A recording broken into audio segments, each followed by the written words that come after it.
공무도화가 수업 나가보도록 해보자. 이거는 우리나라에서 그 운문문학이라는 게 시라는 거거든. 근데 시의 역사에서 가장 먼저 나오는 게 바로 그 공무도화가야. 그러니까 그보다 더 앞선 건 구지가라는 작품도 있긴 한데 그냥 간단하게 이거를 먼저 얘기해야 될 것 같아. 이제 순서가 고대가요가 있어. 이제 거기에 시초가 구지가가 있고요. 또 하나는 공무도화가가 있어. 이 공무도화가라는 거는 강을 건너는 노래다라는 뜻이야. 그래서 강을 건널 때 나오는 노래거든요.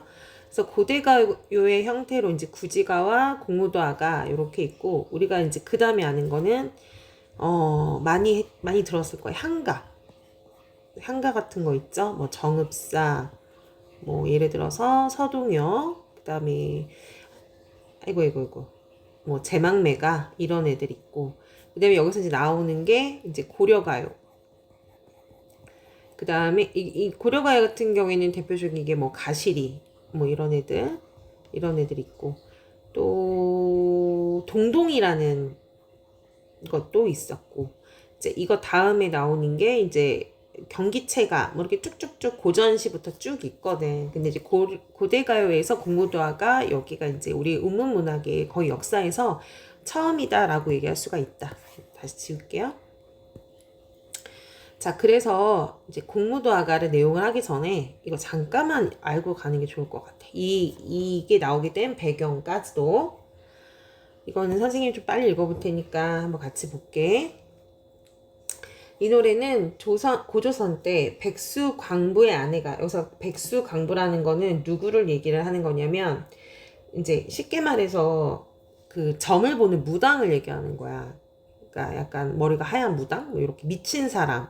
그러니까 여러 가지 그 썰이 있는데, 머리가 하얗게 된 미친 사람이라는 뜻도 있고요. 아니면은 정말 이런 무당, 남자 무당이라는 썰도 있어. 근데 이제 두 가지를 그냥 일단 알고, 자, 중요한 건 이렇게 백수광부라는 이제 그 남자가 있는데, 이 남자의 아내가 강물에 빠져 죽은 남편을 애도하며 불렀다는 노래야. 해동 역사의 한역이 되어 한문으로 번역이 되어 이제 한문으로 기록이 됐다는 거지. 이 노래의 악곡명은 원래 공우인으로, 공우라는 악기를 연주하면서 원래 이 노래를 불렀대. 그래서 공우인이다, 악곡명은. 원래 멜로디가 있었다는 거지. 자, 이 노래는 이별과 죽음에서 비롯한 한의 정서를 바탕으로 했대. 이건 내용적인 거니까 중요하겠지? 이별과 죽음에 비롯된 한의 정서야. 한이라는 건 저번에 선생님이랑 얘기했지. 어때? 한국인의 그 정서가 있잖아. 그러니까 슬픈 마음이 너무 깊어져. 그것이 쌓여. 이게 바로 한이 되는 거예요. 이건 우리나라 전통의 정서야. 이별과 죽음에 비롯된 한의 정서를 바탕으로 하여 사랑하는 임을 여였어. 그러니까 헤어졌어. 죽었다는 거야. 그래서 시적 화자의 애절한 슬픈 마음을 표현한 작품으로 우리나라에서 가장 오래된 서정가요이다. 남편의 죽음을 보고 뒤따라 죽은 아내의 모습에서 기다림과 한, 체념 속에 묻혀 살아온 인종의 여심, 여자의 마음, 그 다음에 정열, 여자의 마음을 지닌 전통적인 한국의 여인상을 발견할 수 있다. 이와 같은 한해의 정서는 우리 문학의 전통이 되어 후대의 많은 서정시가, 그러니까 감정과 분위기를 담은 시로 개성이 되었다. 또한 이 노래의 중심 제재인 물은 고려가요, 서경벌고, 정지상의 한시, 송인 등 많은 이별가로 계승이 되어 전통적인 소재의 기능을 하고 있다라고 했어요. 이 한해 정서의 뭐 발달까지는 볼 필요는 없지만 여기에 이제 그게 담아 있다라는 것만 기억을 한번 해볼게. 자, 이 시를 읽기 전에 아까 그 얘기했었지. 이게 이제 제목 자체가 강을 건너는 이야기다 이런 뜻이란 말이야. 그래서 이거를 백수광부의 그 미친 광부, 미친 남자의 남편의 아내가 했다라는 그런 게 있어, 전설로. 그래서 실은 이게 강이 있어. 근데 이 남자가 여기를 건너려고 그래. 근데 여자가 봤을 때 여기를 건너면 안 돼. 왜냐면 건너다가 깊어져서 어떻게 되겠어? 빠져 죽거든. 근데 이 남자가 이 말을 들어 안 들어? 안 들어. 그래서 결국에는 이 물속으로 빠져 죽는다라는 거죠. 자, 그러면 여기서 이제 물이라는 이미지, 물이라는 의미도 좀 알고 넘어가야 돼. 원래는요, 어떤 곳에서는 물이라는 곳이 생성, 그러니까 사람이 태어날 때 그 양수 있죠, 엄마 양수. 근데 양수가 뭘로 되어 있어? 물로 되어 있잖니, 그지? 그래서 양수에서 태어난단 말이야. 근데 사람이 이렇게 물에서 태어났다라고도 얘기하거든? 근데 이 물이라는 이미지가 모든 거를 또 덮잖아. 그 무슨 말이냐면 죽음을 의미하기도 해. 그러니까 물이라는 속성은 사람을 살리기도 하지만 태어나게 하거나 뭔가 만들어지는 의미도 있지만 이렇게 뭔가를 덮는 죽음의 의미도 있다라는 거지. 그래서 이 시에서는 어느 쪽에 더 가깝냐면은 이 죽음의 의미와 좀 더 가깝다라고 볼 수가 있다는 거야. 그러면 물의 이미지도 한번 다시 한번 볼게. 이 작품은 물을 중심으로 하여 임의, 님의 죽음이라는 이미지가 형성화되고 있는데 이러한 물의 이미지는 화자의 감정에 따라 변화하여 화자의 심리적 상태를 적절하게 표현하였다. 그러면 이제 시험 문제에서 화자의 어떤 변화하는 정서를 잘 표현할 수 있는 대상으로 물 맞냐? 그러면 맞다고 해야 되겠지? 특히 일행에서의 물이 여기 있습니다. 이 물은요. 인과 헤어지질 않으려는 남편에 대한 화자의 사랑을 의미하며 여기서의 물은 뭘 의미한다? 사랑을 의미하고 미리 적어놓는 거야. 이행에서의 물은 이별을 의미한다. 이별. 그리고 삼행에서의 물은 뭐죠? 죽음을 얘기한다. 그래서 여기에서는 세 가지 의미가 다 있다. 일단 죽음으로 가는 거긴 하지만 사랑, 헤어짐, 그리고 죽음 이 세 가지의 의미가 여기 안에 담겨져 있다. 미리 알아두세요. 그 다음 물은 생사의 갈림길이자 불가항력적인 내가 어떻게 할 수 없어? 그래서 죽음을 의미한다. 즉 이 작품에서의 물은 다시 한번 얘기하지만 사랑, 이별, 죽음을 의미한다. 그럼 다시 한번 내용 볼게요. 임이요. 여기서 이제 임이라는 건 그 미친 자기 남편, 즉 남편을 의미하는 사랑하는 그 님을 얘기한다. 임이요. 물을 건너지 마시오라고 합니다. 뭐예요? 물을 건너지 말라는 건 물론 이 물도 있지만 어떻게 보면 이 여자 입장에서는 내 곁을 떠나지 말라라는 얘기야. 그러면 내 곁을 떠나지 말라라는 의미로 놓고 본다면 이 물은 바로 이 여자가 남자에게 주는 사랑을 의미하는 거야. 사랑. 그러니까 내 사랑을 그냥 뿌리치지 마시오. 이렇게 해석이 되는 거야. 물론 이 강을 건너는 의미도 있지만요. 그래서 남편에 대한 사랑을 의미한다. 건너지 마시오라고 간곡하게 얘기하고 있어요. 그런데 임은 내 남편 그 님은요. 그의 물을 건너시네. 바로 그냥 건넌다. 고민 없이 그냥 바로 물을 건넌다. 즉 그러니까 물을 건너지 마. 내 곁에 있어줘. 사랑 내가 줄게 했는데 그 남자는 어떻게 했어? 그냥 물을 건넜대. 그럼 뭘 의미한다? 이 물을 건넌다는 건 바로 이별을 의미한다. 자, 그랬더니 물에 휩쓸려 돌아가시니 어떻게 됩니까? 이별을 하게 되고요. 더 이상 님과 나를 만날 수가 없어. 물에 휩쓸려 돌아갔대요. 죽음을 의미한다. 그래서 마지막 그래서 가시님 어이할꼬 뭐뭐 할꼬 라고 하죠. 지금 어떻게 합니까? 이 화자는요 받아들이고 있어요.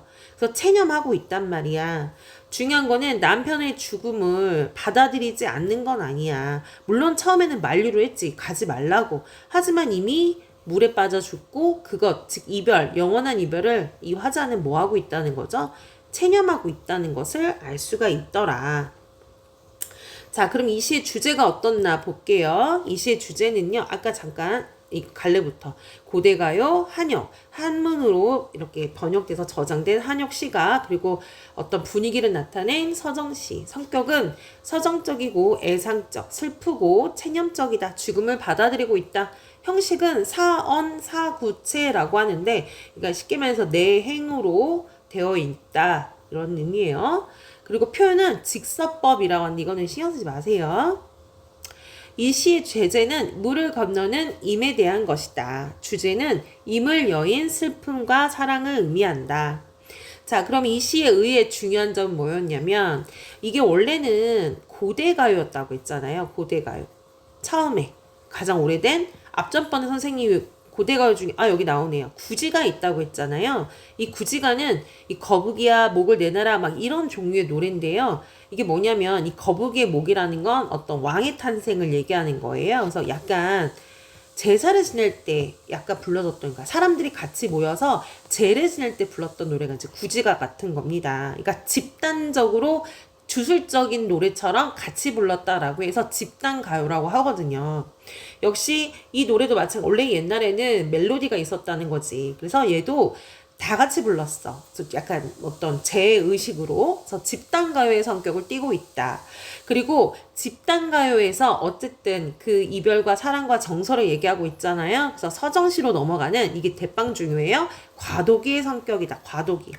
구지가가 확실히 고대가요라면 약간 서정시의 형태로 보이는 것에 대한 과도기가 바로 공무도화가다. 그러니까 고대가요이면서 어떤 사람의 정서와 내면과 분위기를 다룬 서정시, 이 중간 단계 과도기다라고 이해하시면 됩니다. 자, 그래서 여기에서는요, 슬픈 체념, 안타까움 이런 것 등을 다루고 있다. 여기서 원형적 심상이 지닌 소재라는 것은 아까 얘기했지만 물의 속성을 다시 한번 생각하면 됩니다. 그리고 가장 오래된 서정시가다라고 했습니다. 네, 이렇게 봤고요. 다시 한번 시의 짜임을 한번 보겠습니다. 여기서는요, 크게 기승전결로 나누는데 기승전결 이렇게 생각할 거 없고요. 그냥 4단 구성이다 이렇게 보시면 돼. 그래서 기하고 승에서는 뭐합니까? 물을 떠나지 마세요 하고 있는데 거길 떠났어. 결국에는 이미 강을 건너기 위해서 떠남을 의미한다. 그 다음 3하고 4에서는 이미 건너다가 어떻게 했습니까? 죽음을 맞이하고 있더라. 이렇게 여기 그 배경설화가 있네요. 이게 있네요. 배경설화. 간단하게 빨리 본다면 이 노래의 작가는 일반적으로 백수광부의 아내로 알려졌으나 뱃사궁인 광리자고의 아내 여옥이라는 사람이 이거를 지은 거를 봤다. 왜냐면 남편이 죽는 광경을 보면서 아내가 노래를 부른다는 이거 미안하다. 이거 이렇게 되면 더 헷갈려. 그러니까 결국에는 이 미친 이 사람 있죠, 머리가. 이 사람이 결국에는 술병을 지고서 죽은 거야. 내가 뒤따라 말렸지만 빠져 죽고. 그래서 너무 슬퍼서 이 공우라는 악기를 들고 노래를 불러요. 근데 그 소리가 너무 슬펐기 때문에 그 광리자고라는 사람의 집에 돌아와서 아내 여옥에게 이야기를 해줬더니 이 여옥이 그 노래를 따라 불렀다라고 하는 내용이 되는 거다. 그래서 뭐 여러 해석이 있는데 뭐 그렇게 선생님 생각에는 엄청 중요한 건 아닐 것 같다. 자, 그럼 문제 잠깐 같이 풀어볼게요. 이 노래에 대한 설명으로 적절하지 않은 것입니다. 1번 한의 정서를 바탕으로 하고 있다. 맞죠? 한이라는 건 여기 있네요. 자신의 운명에 대결하지 않고 수능, 슬픔을 그냥 받아들이는 겁니다. 그래서 특히 우리나라에서는 이 한이라는 의미가 되게 중요해. 왜 그러냐, 우리나라는요, 기본적으로 외세침략, 신분적인 억압 이런 게 많았단 말이야. 근데 이것을 그냥 자연스럽게 받아들이고요. 그냥 그걸 그냥 승화를 시킨단 말이야. 한의 정서가 있다. 2번, 비유를 통해 화자의 감정을 효과적으로 나타내고 있습니다. 비유 있어요? 없어요? 비유가 있을까? 없을까?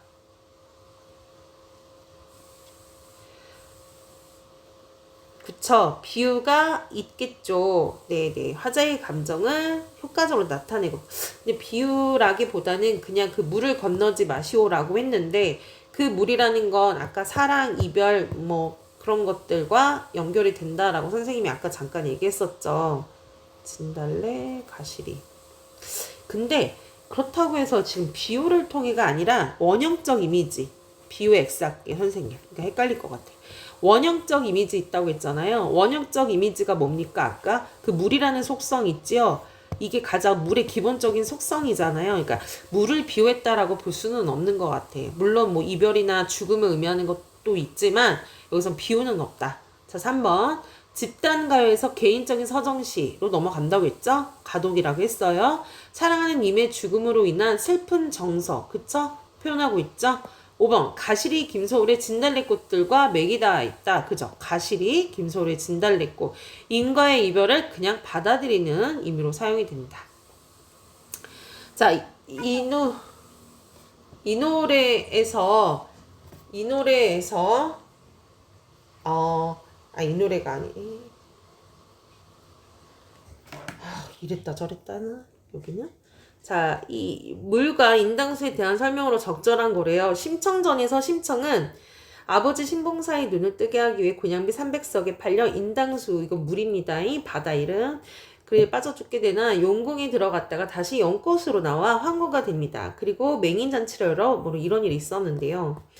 자, 인당수에 대한 설명. 인당수는 결국에는 물이거든요. 뭐라고요? 물이라고요. 잠깐만. 1번에 2번, 2번에 2번. 답이 맞나 확인해 보는 겁니다. 자, 1번. 그러면 이 노래에서의 물은 아까 뭐라고 했어요? 이별, 사랑, 죽음 이런 거죠. 예. 그러면 물은 정화를, 인당수는 소멸을 의미한다라고 했습니다. 네. 적절한 거네요. 물은 우리 공무도가에서의 물은 정화가 아니야. 정화는 깨끗해짐을 의미하는 거 아니잖아. 여기선 그렇게 안 사용했어. 그러니까 얘는 넘어가. 2번 물은 화자의 소망 좌절시키죠. 떠나지 말라 그랬는데 떠나고요. 심지어 이별하고요. 님이 죽습니다. 얘 맞아요? 인당수는 심청의 소망. 어쨌든 심청이 여기에 빠져서 다시 용궁으로 가거든요. 그러니까 결국에는 인당수에 빠짐으로 해서 자기 아버지에게도 공양비 300석을 가져다 줄 수 있잖아요. 그래서 답은 뭐가 된다? 2번이 된다. 자, 여기에서 이 노래에 사용된 물이 지닌 이미지의 변화 과정을 바르게 얘기하라고 했어요. 그럼 어떻게 된다? 사랑, 이별, 죽음을 담고 있다. 그래서 3번이 됩니다. 그래서 이 시에서는 이렇게 이해를 해볼 수가 있더라. 그래서 다 이해했다고 선생님 생각할게요. 네.